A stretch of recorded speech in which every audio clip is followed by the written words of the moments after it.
Halo teman-teman Prajab, kembali lagi bersama kami di Inspirasi Seputar Pendidikan. Berbicara tentang pendidikan, pasti kita tidak asing lagi dengan nama Bapak Ki Hajar Dewantara. Ya, Bapak Ki Hajar Dewantara ini merupakan pahlawan bangsa yang sangat berjasa di bidang pendidikan. Nah, beliau ini dijuluki sebagai Bapak Pendidikan Nasional. Seperti yang kita ketahui, bahwasanya pendidikan tidak hanya sebatas mengajar dan belajar saja, tetapi juga mencakup segala aspek pembentukan karakter, peningkatan pengetahuan, keterampilan, dan nilai-nilai yang membentuk manusia menjadi individu yang lebih baik. Nah, kita sebagai calon guru profesional ini perlu untuk mengetahui seputar bagaimana sih pendidikan yang baik itu. Di sini kita sudah hadir 5 narasumber kita nih. Kita akan tanya-tanya seputar pendidikan. Di sini ada Ibu Ainin. Hai. Di sini ada Ibu Ica. Hai. Nah, di sini ada Ibu Cahya. Di sini ada Ibu Ese. Dan di sini ada Bapak Baso. Nah, kali ini kita akan bahas nih tentang pendidikan yang berpihak kepada peserta didik sesuai dengan pemikiran Bapak Ki Hajar Dewantara, yaitu Bapak Pendidikan Nasional kita. Oke, sebelumnya saya lupa nih tanya kabarnya narasumber kita. Bagaimana kabarnya semua? Alhamdulillah sehat. Baik. Oke, sebelum masuk ke pembahasan yang lebih dalam tentang pemikiran kita tentang Ki Hajar Dewantara, pemikiran Ki Hajar Dewantara ini, mari kita bahas dulu bagaimana nih menurut teman-teman sobat Prajabs, sebenarnya siapa sih Ki Hajar Dewantara dan apa kaitannya dengan pendidikan kita saat ini? Ki Hajar Dewantara. Tahukah kalian siapa Ki Hajar Dewantara? Ki Hajar Dewantara atau Raden Mas Suwardi Sudjoningrat lahir di Yogyakarta pada tanggal 2 Mei 1889. Ki Hajar Dewantara atau KHD adalah seorang bangsawan Jawa, aktivis kemerdekaan Indonesia. Nah, Ki Hajar Dewantara ini juga merupakan guru bangsa. Selain merupakan guru bangsa, dia juga merupakan politisi. Dia adalah pendiri perguruan taman siswa. Perguruan taman siswa ini pada zaman Belanda merupakan suatu lembaga yang memberikan kesempatan bagi para pribumi untuk bisa memperoleh hak pendidikan seperti halnya para priayi. Pernahkah kalian melihat potret uang kertas pecahan 20.000? Nah, uang kertas pecahan 20.000 pada edisi 1998 itu terdapat wajahnya Ki Hajar Dewantara loh. Nah, dia dikukuhkan sebagai pahlawan nasional yang kedua oleh Presiden RI Soekarno pada tanggal 28 November 1959. Dia juga merupakan pelekat dan perintis pendidikan nasional berbasis kebudayaan. Iya sih, Bapak Ki Hajar Dewantara sangat layak disebut dengan Bapak Pendidikan karena dilihat dari pemikiran beliau yang sangat membantu majunya pendidikan di Indonesia. Tahu tidak Sobat Prajabs, ada 3 pemikiran dari beliau yang sangat terkenal yang biasa disebut dengan trilogi pendidikan. Yang pertama, Ingarso Sungtulodo. Artinya, menjadi seorang guru atau pemimpin harus mampu memberikan suri tauladan ke peserta didiknya. Ingmadio Mbangun Karso. Artinya, pendidikan berada di tengah harus juga mampu membangkitkan atau mengunggah semangat peserta didik. Dan yang terakhir yang paling terkenal yaitu Tuturi Handayani. Pendidik harus memberikan dorongan, moral dan semangat kerja dari belakang kepada peserta didik. Tambahan sedikit, Ki Hajar Dewantara juga menjelaskan bahwa tujuan pendidikan adalah membimbing semua potensi yang dimiliki oleh anak-anak agar mereka dapat mencapai tingkat keselamatan dan kebahagiaan yang tertinggi, baik secara individu maupun sebagai anggota masyarakat. Dan oleh karena itu, pendidikan hanya mengarahkan pengembangan ataupun kehidupan kekuatan alamiah yang dimiliki oleh anak-anak, sehingga mereka memperbaiki perilaku hidup mereka, bukan sifat dasarnya, melainkan mengembangkan potensi alamiah mereka. Pernah dengar tidak Sobat Prajabs? Ki Hajar Dewantara juga mengibaratkan tujuan pembelajaran seperti biji jagung yang ditanam oleh petani loh, di mana Seorang petani diibaratkan sebagai seorang guru dan biji tumbuhan sebagai murid. Nah, bila biji jagung ditempatkan di tanah yang subur, mendapatkan sinar matahari dan pengairan yang baik, maka meskipun biji jagung itu kurang kualitasnya, biji tersebut dapat tumbuh dengan baik karena perhatian dan perawatan dari petani. Demikian pun sebaliknya, meskipun biji jagung itu dari bibit yang berkualitas baik, namun tumbuh di lahan yang gersang, tidak ada pengairan dan cahaya matahari, maka biji jagung itu mungkin tumbuh namun tidak optimal. Wah, ternyata dari pemikiran Ki Hajar Dewantara ini bisa kita pahami ya bahwasanya guru itu mempunyai peran besar dalam kemajuan pendidikan kita. Oke Prajabs, langsung saja kita akan bahas pembahasan utama kita mengenai bagaimana sih strategi penerapan pendidikan yang berpihak pada siswa sesuai dengan pemikiran Ki Hajar Dewantara. Nah, seperti yang kita ketahui, kan ada 3 prinsip yang mendasari pendidikan yang berpihak pada murid, yaitu kodrat keadaan, meliputi kodrat alam dan zaman, budi pekerti, dan sistem among. Nah, untuk mengetahui lebih dalam, mari kita bahas bareng-bareng bersama 5 sobat Prajabs kita yang ada di sini. Ya, langsung saja.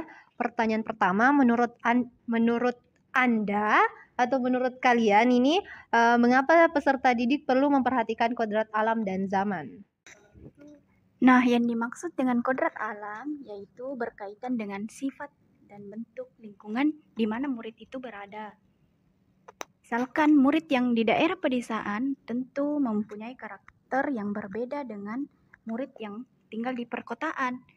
Begitupun murid yang tinggal di pesisir pantai tentulah memiliki kebiasaan yang berbeda dengan murid yang tinggal di daerah pegunungan. Oh, jadi menurut Ibu Ainin ini peserta didik ini tergantung daripada geografis di mana dia tinggal, begitu? Iya, seperti itu, Pak. Nah, misalnya nih, murid yang tinggal di daerah pesisir itu mendapatkan wawasan mengenai bahaya yang mengancam ekosistem laut, menemukan cara merawatnya, dan menjaga ekosistem laut. Oh ya ya ya. Nah, seberapa penting sih Bu kodrat alam itu peserta didik itu diperhatikan? Seberapa penting sih Bu kodrat alam peserta didik itu diperhatikan? Penting, Bu, karena dengan memperhatikan kodrat alam, kita sebagai guru dapat mengetahui potensi yang dimiliki oleh peserta didik kita. Contohnya, murid yang memiliki potensi di bidang seni diberi kesempatan oleh guru menyelenggarakan pertunjukan seni di sekolah dengan tema yang ia kaitkan dengan minat peserta didiknya. Oh, gitu ya. Bisa dibayangkan sih, murid akan merasa senang dan mereka akan aktif mencari informasi dan menyajikan pemahaman yang ia miliki dalam bentuk pertunjukan seni. Wah, seru sekali ya pembahasan kita kali ini. Lanjut pembahasan kedua nih. Pertanyaannya itu, bagaimana sih strategi ibu dan bapak guru dalam menerapkan kodrat alam ini dalam pembelajaran? Nah, strategi yang dapat dilakukan yaitu sebagai seorang guru dapat menggunakan metode, strategi, dan teknik pembelajaran yang sesuai dengan keunikan dan potensi masing-masing.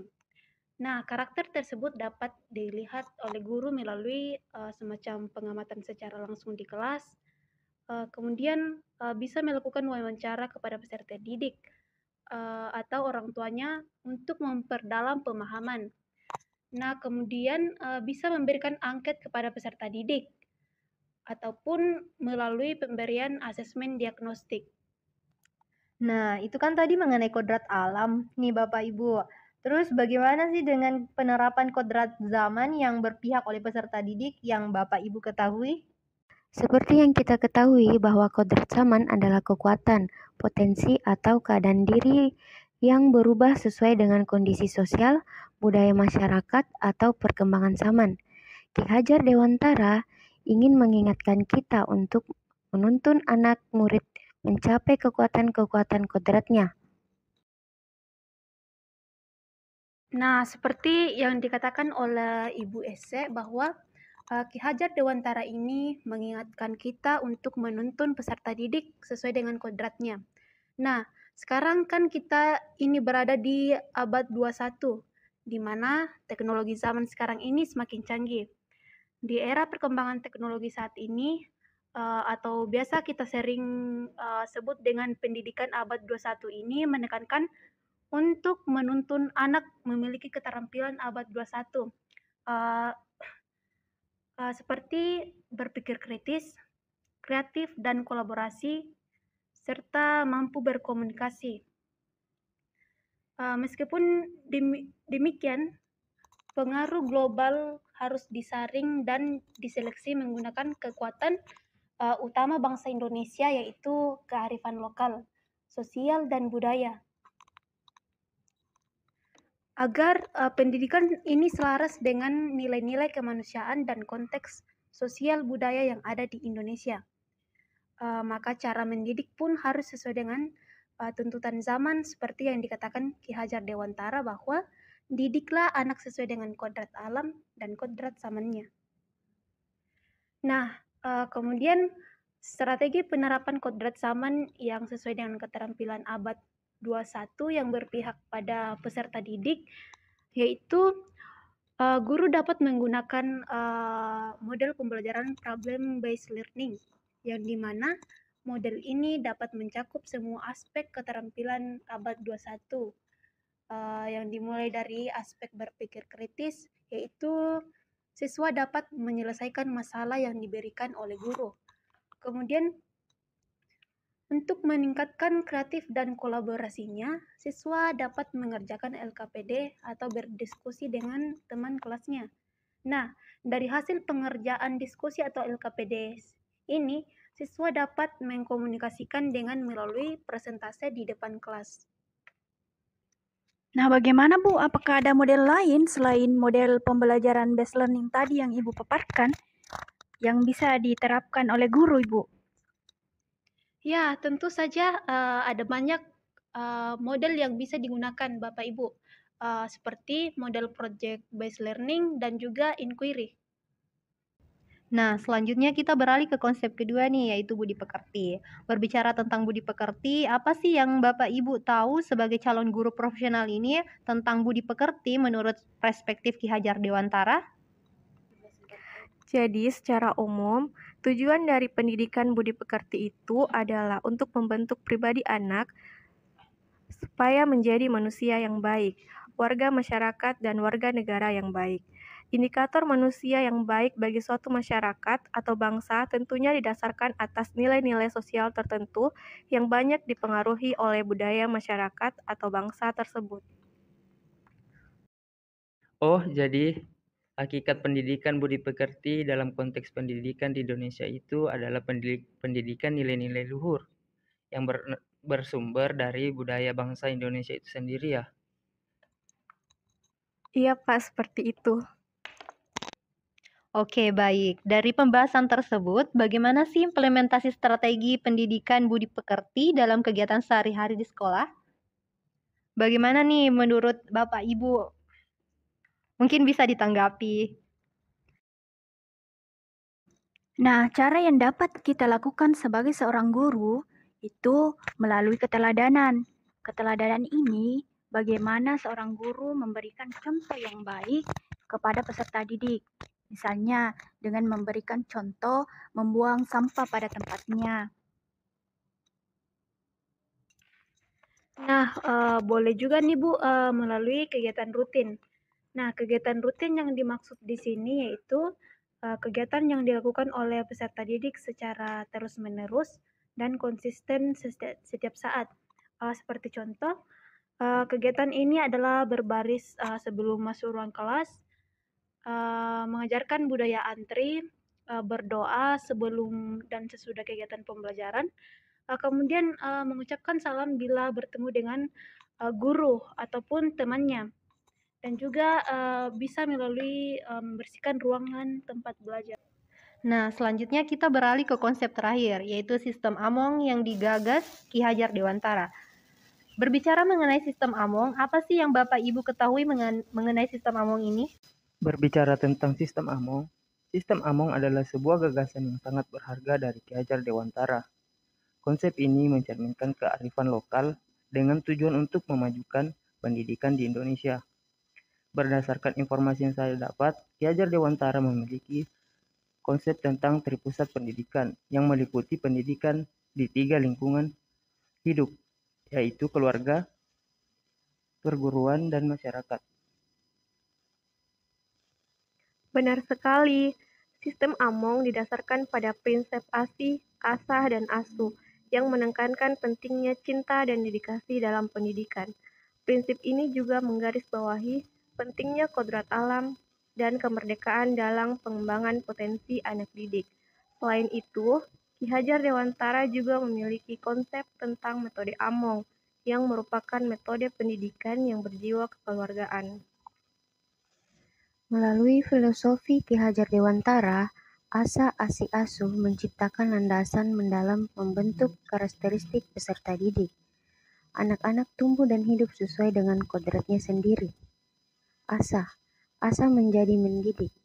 Mendidik berarti tidak hanya menyampaikan materi pembelajaran, bisa membentuk karakter peserta didik seperti budi pekertinya, mental, bertoleransi, dan lain sebagainya. Asi artinya yaitu mencintai, yang berarti antara guru dan anak didik harus ada rasa sayang menyayangi, dan juga antara anak didik dan anak didik lainnya. Asuh artinya membina, yang berarti guna sebagai fasilitator harus bisa membimbing anak ke arah yang lebih baik. Guru harus bisa memberi suri tauladan kepada anak ke dalam hal kebaikan. Dalam penerapan sistem Among, Asa Asi Asuh untuk menanamkan nilai karakter pada anak usia dini meliputi beberapa tahapan, yaitu menyusun silabus, menyusun RPP, menentukan media, serta menyusun dan melakukan penilaian. Sistem Among Asa Asi Asuh dapat diterapkan dalam proses pembelajaran, baik dari pendidikan usia dini sampai pendidikan tinggi.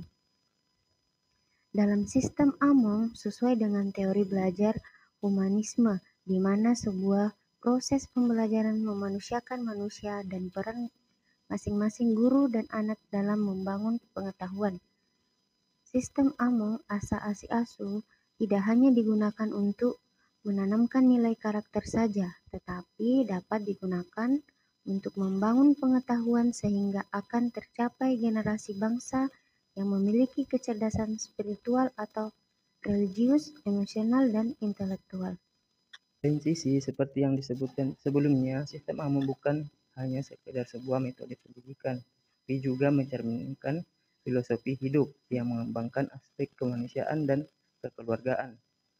Dengan menghayati dan mengimplementasikan nilai-nilai ini, kita dapat memperkuat fondasi pendidikan kita. Maka dari itu penting untuk terus mengedukasi masyarakat tentang konsep sistem Among, agar mereka dapat memahami betapa berharganya konsep ini dalam mengembangkan masa depan pendidikan bangsa. Akhirnya kita berada di penghujung obrolan nih Sobat Prajabs. Nah, dari obrolan ini kita dapat melihat betapa pentingnya pendidikan yang menuntun bagi murid dengan mengacu pemikiran Ki Hajar Dewantara. Terima kasih telah bergabung dalam obrolan kali ini. Dan see you, goodbye.